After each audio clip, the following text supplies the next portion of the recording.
When it comes to your retirement, do you want to have the same old plan everyone else has? Of course not.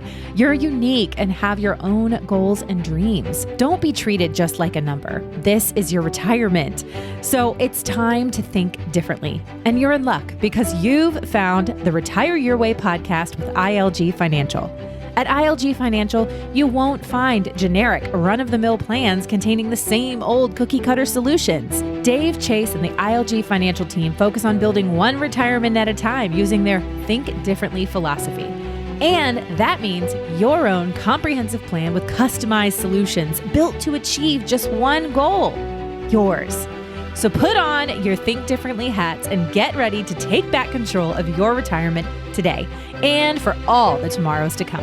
ILG Financial's Retire Your Way podcast was created just for you, and it's starting right now. When it comes to retirement, do you want to have the same old plan everybody else has? Of course not. You're unique and you have your own goals and dreams. Don't be treated just like a number. That is why you are here on the Retire Your Way podcast with Dave Lopez. My name is Ron Stutz. Dave Lopez, of course, the founder of ILG Financial in Stafford, Virginia. You can find out more about Dave by going to ilgfinancial.com. But here's a very important phone number you can call if you'd like to have a conversation with Dave about your financial situation. It is 540-720-5656. That is 540-720-5656. Dave, how you doing, buddy? I am doing great. It's sure great to be back here with you. I always enjoy our talks.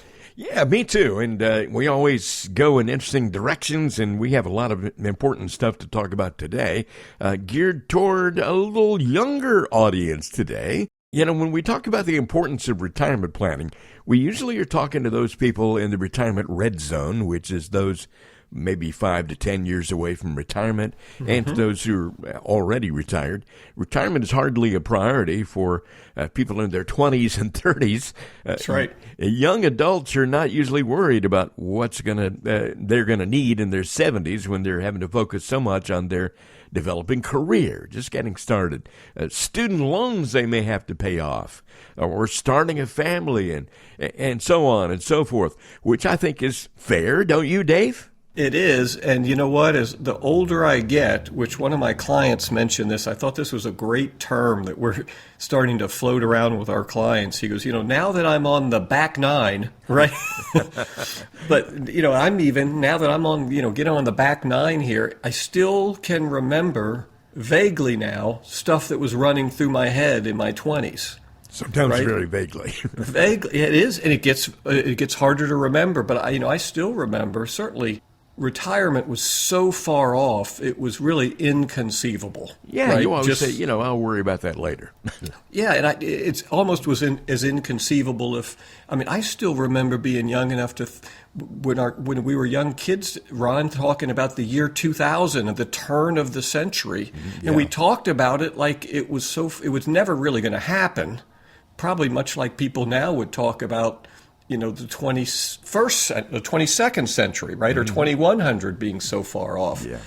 But what we're seeing, retirement's a little different than 100 years, right? And whether the children or the 20 or the 30-year-olds, they can't really conceive of it coming.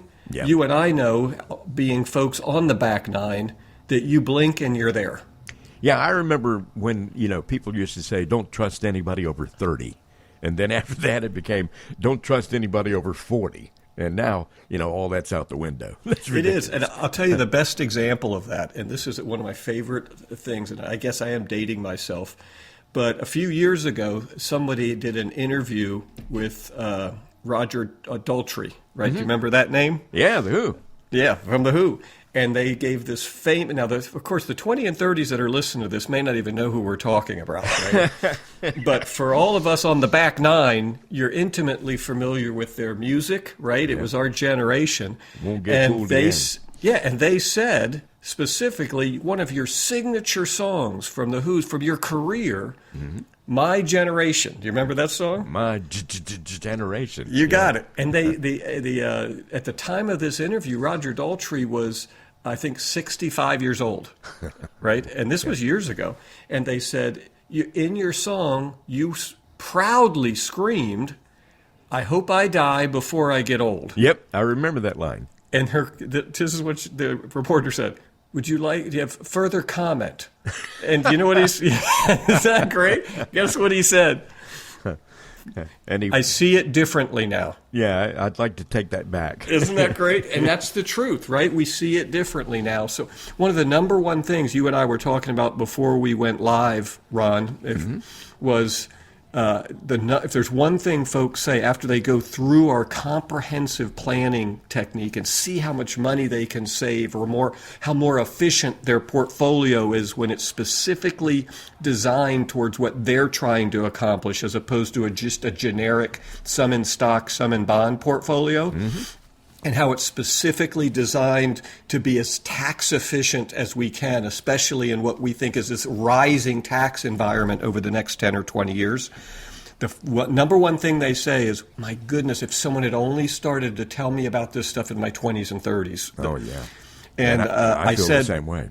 Yeah, now what I tell most of the folks is, well, listen, that's done. Right? We're where we are now, but there's things we can do moving forward. There's an old Chinese proverb that says, when's the best time to plant a tree? And you know what the answer is? Now? No, the best time's 30 years ago. Oh, yeah, of course. Right? But the next best time is now. Yeah. Right? So with our clients that are in or near retirement, in the retirement red zone, the best time to plan for them is right now. But because of this question, would it surprise you to know that once folks have gone through that comprehensive planning technique, one of the first things they ask me, you want to guess what it is? Why didn't I get in touch with you earlier? Yeah. And I say, well, we hear that a lot, but here we are now. Yeah. And the next thing they ask me is, would you mind talking to my adult children? Oh, yeah, that makes sense. Right? And we do. If they're clients with us, we're just, it's a service we provide. We'll kind of walk them through. And that is the impetus for today's podcast, right? Yeah. We have so many folks asking this that we had said, hey, what if we put together just a couple points that someone could let their 20 or 30-year-old adult listen to this just to get an idea of some starting ideas. And of course, everybody's free, not just our clients' children, to reach back out to us and say, hey, can I have a little more information for how I can personalize this for me? But today is about 20-year-olds and 30-year-olds entering and being in the workforce. And even though retirement seems a lifetime away, what would they want to know if I was talking to them in 45 years when they're 70 that they had said, Dave, I wish you had told me this? That's what today's about. I wish I had thought about that. And, I wish I had said to you all those years ago, Dave, what can I do? Yeah, I'm in my 20s. How can I put myself in the best possible position for a healthy retirement way down the road? And that time is here, but let's just say that I'm in my 20s now. What are some of the things that I should be thinking about, in addition to, just trying to get through life every day? Yeah, so that's the big one, of course. We're just trying to get through life. This is your first full decade of adulthood, right? And it is tough to think about retirement. Right? You're usually experiencing, most 20-year-olds fall in this range. You're making lower wages, right, than you can expect to make over the rest of your life. You're just starting your career, or you're still in school or extended education, right? For sure. So you're not making a lot of money. You're most likely to experience unemployment in this age bracket more than any other age bracket, because you're in entry-level positions, right? You don't have a skill set that makes you more desirable in tough times. You're dealing with student loans often, right? Which is something that I know is a thorn in the paw of a lot of young folks when they hear back that these folks our age maybe didn't have to deal with that as much because of the exorbitant cost of college, where it was not exorbitant when we went through college, but they've got to deal with that, right? Yeah. For many folks we talk to, their student loan debt is much higher than our first mortgage. Cheryl, and our first mortgage was, right? And so how in the world are they going to handle a mortgage and a student loan debt? Yeah, right? That's tough. They're dealing with higher housing costs now. They're literally priced out of a housing market where, for most folks, you tell your youngsters the first thing you want to do is get your feet under you and then, get your first starter home. Well, many of them are literally priced out of that right there. We could now talk at this for point. hours about that topic right there. I mean, real estate prices are through the roof. So we got housing prices. We've got underemployment, right? So maybe they're going to work and they're only getting part-time work. So they lose not just benefits, but they're getting lower pay, and they're having to do 2 or 3 jobs to make things work. But anything you can do, here's the takeaway, anything you can do in your 20s to help your future self. And I joke about this with my nieces and nephews, and they'll ask me about something.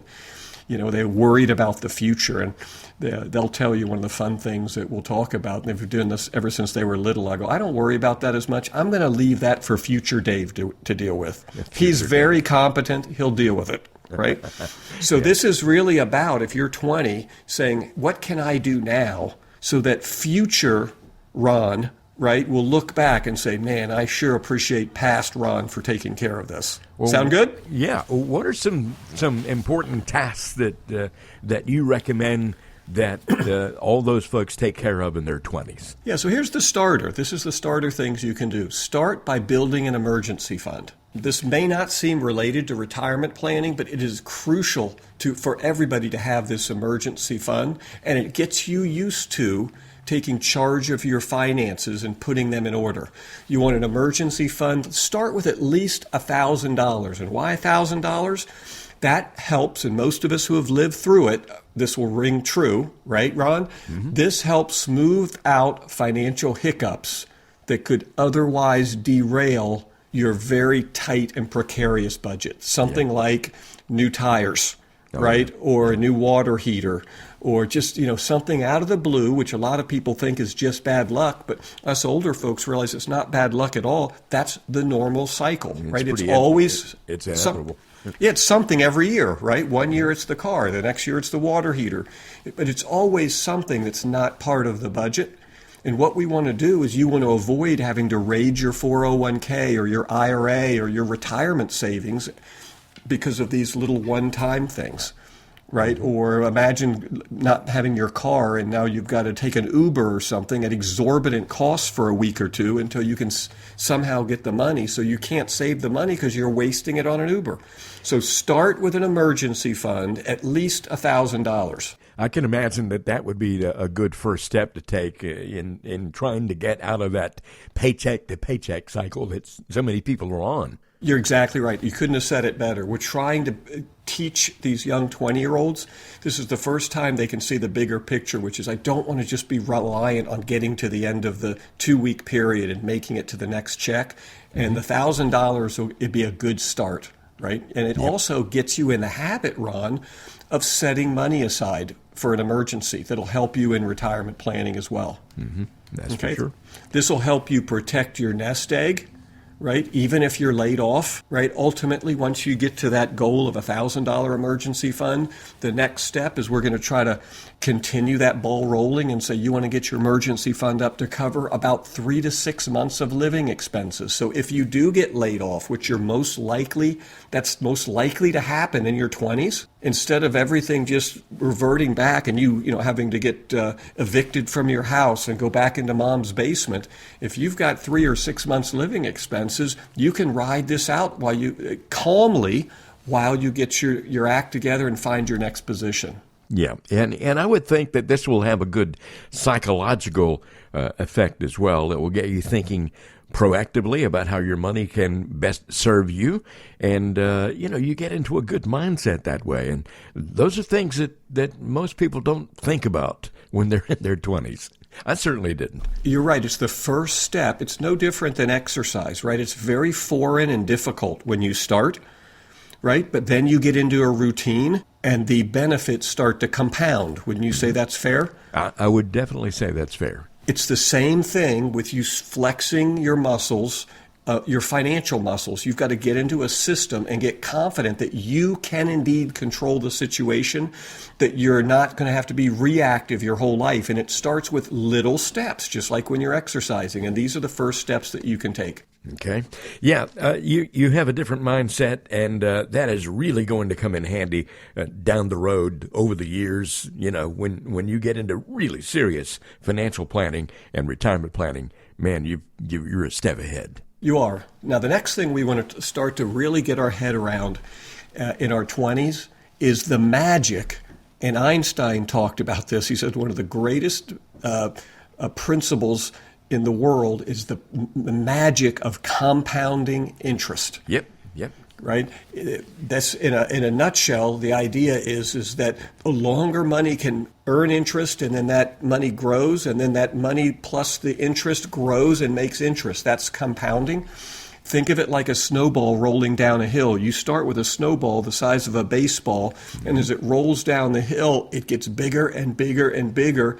And every time it revolves, the amount of snow added is exponentially more. It's not just a handful of snow every time.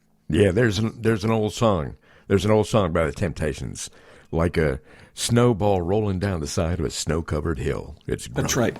And that's exactly what you want. But to get that started, if you want a snowball the size of, imagine a snowball the size of a Mack truck rolling down a hill, you've got to start with a snowball the size of a baseball. So if you start with a baseball at age 20, by the time you're 50, you've got a snowball the size of a Mack truck.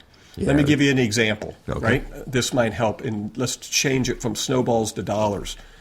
In your 20s, right, if you invest $1 at age 20, that dollar is worth, get this, $54 on your 70th birthday, assuming just 8% compounded interest. Wow. 54 times your growth, right? That is remarkable. Now, let me put it in a real-life scenario. You got your new job, and you're pretty excited, and everybody in the office is saying, hey, Ron, let's go out to Panera. And you're like, that's expensive, but I deserve it. I've got a job. Yeah. And, Panera's, $15, but you could have brought a bag lunch for $5, right? So you just spent an extra $10 for lunch, okay? Remember what I just told you above? That $10 extra you spent for lunch cost you, at age 70, $540. Oh, wow, that's scary. So imagine if you were going to lunch today, if you're a 20-year-old listening to this, and someone says, come on to Panera, it's just an extra $10. If you understood, no, it's not. It's an extra $540 today. Now imagine if you go to lunch 5 times. Exactly, yeah. That's $2,500 to age 70 Ron that you've just spent for a salad. That's a great way of looking at that.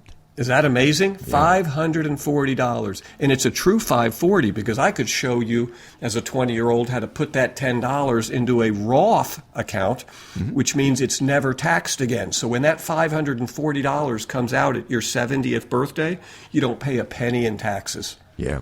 Now here's what we talked about when you start the snowball. Do you want to push the little baseball snowball start it down the hill at 20 or 35 or 50? If you start the snowball at 35, $1 invested in 35, you want to guess what that's worth at 70? I'll give you a hint. It's not $54. Yeah, that's for sure. It's a lot. I don't know. It's $16. So just by waiting 15 years to get started, you've dramatically lost the majority of the benefit of compounding. The biggest part of compounding is that money in that first 10 years, how much it can compound in those last 10 or 20 years. There's a lot of difference there. That's for sure. Yeah, well, and the power of that is a lot of folks in their 20s think, well, I just don't have a lot of extra money. The compounding is so great, Ron, that it doesn't matter. Every little bit helps. $10 equals $540. So if you can only put $1,000 away, that's $54,000 at age 70. Wow. I hope that there are some 20-year-olds listening to this today, and this is impacting you the way it's impacting me, just hearing all these numbers here. And I hope also that there are some parents out there who will really feel the urge to get their children involved in a conversation with you, because they can certainly learn a lot and benefit themselves on down the road. Let me remind everybody, you're listening to the Retire Your Way podcast with Dave Lopez of ILG Financial. You want to have a conversation with Dave Lopez about this? Call 540-720-5656. I know that, any amount of money you can afford to invest in a retirement account in your 20s is certainly money well spent, as you have explained. But another thing you mentioned earlier, I hope you will go into some detail on this, is opening a Roth IRA. I mean, you touched on that just a moment ago. And, then at the end, the idea behind this is you pay taxes now, and you don't have to pay taxes down the road when you decide to get that money out. Yeah, that, Ron, has never been more important than it is today. And the reason I say that is that many, and we're amongst the people who believe this, but many believe because of the precarious situation our nation's in with close to, as we record this, close to 32 trillion in debt and rising.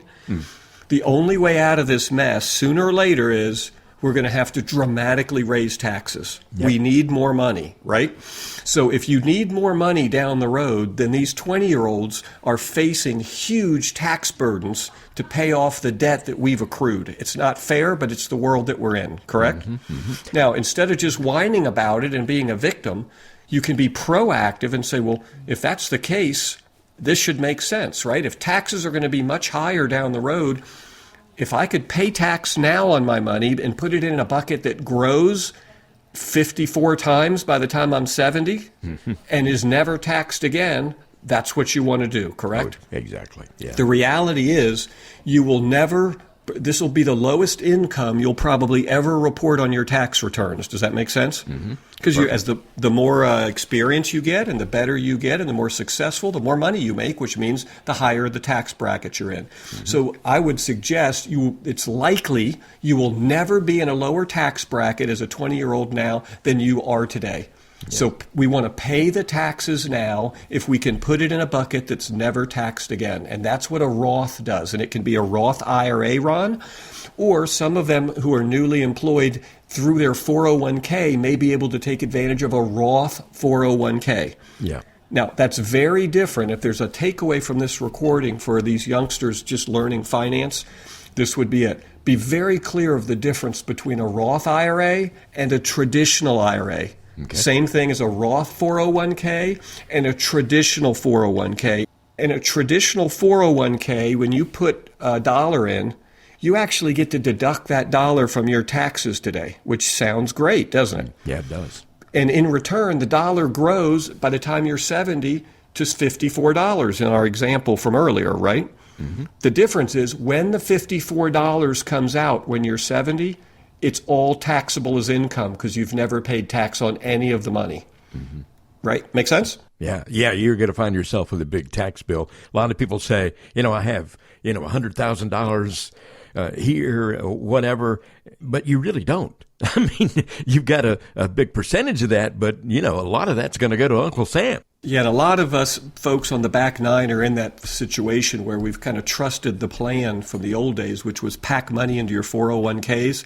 It was all based on the premise that you would retire in a lower tax bracket. And I can personally tell you from doing hundreds of retirement plans, it is very rare. It happens occasionally, but it is very rare now that I'll have a client in retirement that's in a lower tax bracket than when they were working. Yeah. Which means if you can go back, they're in a much higher tax bracket than when they were 20, right? So we want to, for folks in this generation, you want to pay the tax now and put it in a tax-free bucket. And that's a Roth IRA or a Roth 401k. And you want to let that money compound and grow until you're 70 years old. And then you won't be affected. That bucket of yours will never be affected by rising taxes in the future. Yeah. Dave, I'll tell you, I wish I had somebody give me this checklist. I wish I had known you, and I could have talked to you about this when I was in my 20s. But now, let's talk about the folks who are 30 years old, people who are in their 30s. What kind of advice do you have for them? Yeah, so things change in the 30s and 40s, right? Because your life starts to really pick up speed, and you take on costs. What do I mean by that? Well, you're usually buying a home, so now you've added a mortgage. And as you all know, when you buy a house, as opposed to renting, all kinds of other costs now start to kick in, right? That's because you sure. need furniture and blinds and take care of the lawn, and now all the amenities to take care of the lawn, and extra insurance, and all these extra costs that kick in, repairs, right? Exactly. This is when folks are getting married, so we have extra costs with that, and then you're having children, and the costs go through the roof, right? Yep. Now, what you want to do when we get into our 30s, a couple things. Remember, we're just, for time's sake, we want to do some key takeaways. In your 30s, you're more likely at this point to be working a job that offers you retirement options and benefits, like we talked about a 401k. Often the provider, your employer, will do a matching. What matching means is if you put $1 in, then they'll put $1 in for you. That's is a great free. Concept. You're right. It's free money. So if there's one takeaway for folks who have a 401k and your employer matches, now remember, they won't match everything you put in. Sometimes it's up to 3% of your salary. Sometimes it's up to 5%. It's different. Some employers don't match at all. Okay, but if your company matches, number one rule for financial planning for you is put money into your 401k up to the matching to get the free money. If you don't do that, you're just leaving money on the table. Yeah, it's like someone offering you a raise and you saying, I'm too lazy to take the raise. Well, you don't have to do anything. Just put $1 in the savings and we'll double it. Yeah. Right? So take the matching. Now, the most important thing, too, is if they have a 401k, find out if they offer a Roth 401k. You want to be putting your money into the Roth, not the traditional. So if they have a traditional 401k, my recommendation would be, but no Roth, put the money into the traditional, but only up to the matching and not a penny more. Then outside of your employer plan, we want to take advantage of a Roth IRA. Right? And then if you have more money to save, there's other tax-free options that we won't get into because it's a little more advanced planning today. But you want to be looking for tax-free options. Right down the road. Okay, if you do have a Roth 401k, then you could be comfortable contributing up until the match, which is like $22,000, $23,000 as we speak, that you could put into your Roth 401k. That's money that'll never be taxed as it grows over your lifetime. That is a great concept. It really is. Fantastic concept. What else do we want to talk to when we're in our 30s? We want to make sure we're utilizing the Roth. We talked about that. We want to take advantage of the matching. If you wanted to set a goal for yourself in your 30s, it would be this. By age 40, that you have saved about 3 times of your salary. So if you're making $50,000 a year, you can set a goal for yourself at 30 that by 40 you've got about $150,000 saved. It's just a rule of thumb. And the reason is just like with exercise or weight loss or anything, you're going to be more effective if you set a goal. You know, one of the toughest part in all of this stuff is getting started. Once you get started and you get in the habit of doing it, it would be so much easier. But some folks just have a real problem getting started in the first place. We do, and that's why you want to take this podcast and take these little baby steps to start. Some start is better than none. And if you want encouragement, remember, $10 saved is $540 conceivably, right? Not guaranteed, conceivably at retirement. Yeah. So anything as a start, set up a plan to save $10 a week instead of going to McDonald's or Panera that week. And will start not just to snowball because of compounding interest, Ron, it'll start to snowball because you will feel empowered. Once you did it, you're like, that was easy. Maybe I can save $20 a week. Maybe 30, right? And all of a sudden you'll start looking at things opposite of your friends and coworkers, which is every time you see your friend or coworker spending $10 or $20 wasting it, you're just going to think they just wasted $540, right? Wow, yeah. I'm going to take that, and it's whenever you want to buy something, before you spend the $10 on it, you're going to go, is this really worth $540? Right? And you'll be surprised how many things you get a smile on your face and you happily put the credit card back in your pocket. And you're like, nope, I'm going to immediately go. Now, you don't just not buy it. You immediately go home, take the exact same money and put it into your Roth IRA. You know, you and I have talked about before how you work with different generations, and basically 3 generations of folks that you've been working with. And I can see a lot of parents listening to this conversation, and they have adult kids. You know, they're going to rush to the phone right away and get you on the phone and try to get a conversation going with you and their sons and daughters. Yeah, and the other thing that folks like a lot of times is the younger folks come in and they go, we appreciate the stuff you're saying, Dave, but hey, if it won't hurt your feelings, can we start working with Chase instead? As you know, most of you listen to the podcast. Chase is considerably younger than me, just as knowledgeable, right? But they like working with him better than me, and I get it. It's, you like working with folks that, Chase really can connect because he's right in that group, right? Sure. He's in the 2030 group. So he's got the advantage not only of saying, look, I'm right there with you. Everything that's happening to you is happening to me. And I see this picture because every day I'm working with 60 and 70-year-olds. I am the one guy who is in their 20s and 30s and knows what they wish they knew in their 20s and 30s. So get on the phone, call us. I'm glad to help you. Ask to talk to me, and you will not hurt my feelings if you say I'd rather work with Chase because he gets me better than you do, Dave. Mm-hmm. And I'll say especially when you explain to me how to do a tweet, right? And I'll say, Chase knows how to do a tweet. I don't know how to do a tweet, right? You'll want to talk to Chase. I'm not on Twitter either.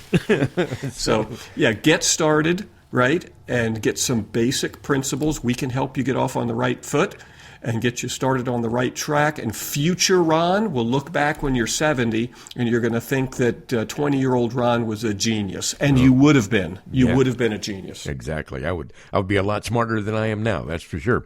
There's some really clear-cut goals to aim for those 20-year-olds and those 30-year-olds like that. And as you mentioned, Dave, it's never too late to start implementing those. If you didn't do that when you were younger, well, the next best thing to do is to do it now. But for the young adults out there, there's some really good benchmarks, and I really appreciate your passing along all those ideas. Yep, and the other reminder to those listening is continue to learning. Anytime you can listen to a podcast like this or read something about finances, you're going to get smarter, just like anything that you study. So never stop learning about finances, and you can get a lot of information from our firm.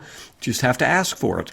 Not only do we have the podcast, but just as a reminder, because a lot of people ask about this, is, we have a whole YouTube channel where we do little 10-minute YouTube shorts on different topics. So you can just sit while you're having a lunch break and watch a 10-minute YouTube of me and Chase talking about a specific finance topic. And that's free to everyone. If you just go to YouTube and, search ILG Financial, our channel pops up and you can follow us and, just get little tidbits, once every 2 weeks or so on finances. So take advantage of that. For your continued due diligence, you always get analysis based on the truth and not assumptions. And there's a lot of misinformation out there, too. But if you really want the truth and you want to know how it is, what it is, then talk to Dave Lopez or Chase Lopez at ILG Financial. And it's been my pleasure to be with you today. Dave, I've certainly got a lot of thoughts stirring in my brain after what you said, and a lot of regrets that I didn't do some of these things when I was a lot younger. But you know what? The next generation will get it, right? Yeah. Next generation will get it. So that's Absolutely. What we all want to do is these folks on the back nine is pass on so that we hope that the younger generation learns from what we didn't do. And this is a great opportunity to do that. Income, legacy, growth, it's all right here at ILG Financial, and it's about helping you plan for retirement your way so you can achieve your financial goals. Call ILG Financial at 540-720-5656, or you can go online to ilgfinancial.com to learn more. This has been the Retire Your Way podcast with Dave Lopez. I'm Ron Stutz. Thank you so much for listening. Take care.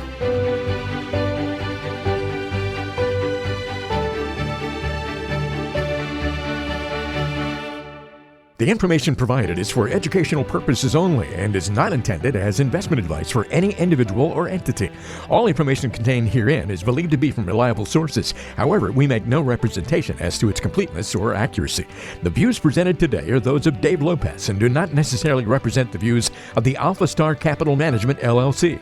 The opinions expressed are subject to change without notice and do not constitute financial, legal, or tax advice. Please consult your financial professional before executing any financial strategy. Investment advisory services offered through Alpha Star Capital Management, LLC, a registered investment advisor. Alpha Star and ILG Financial, LLC are independent entities. SEC registration does not constitute an endorsement of the firm by the Commission, nor does it indicate that the advisor has attained a particular level of skill or ability.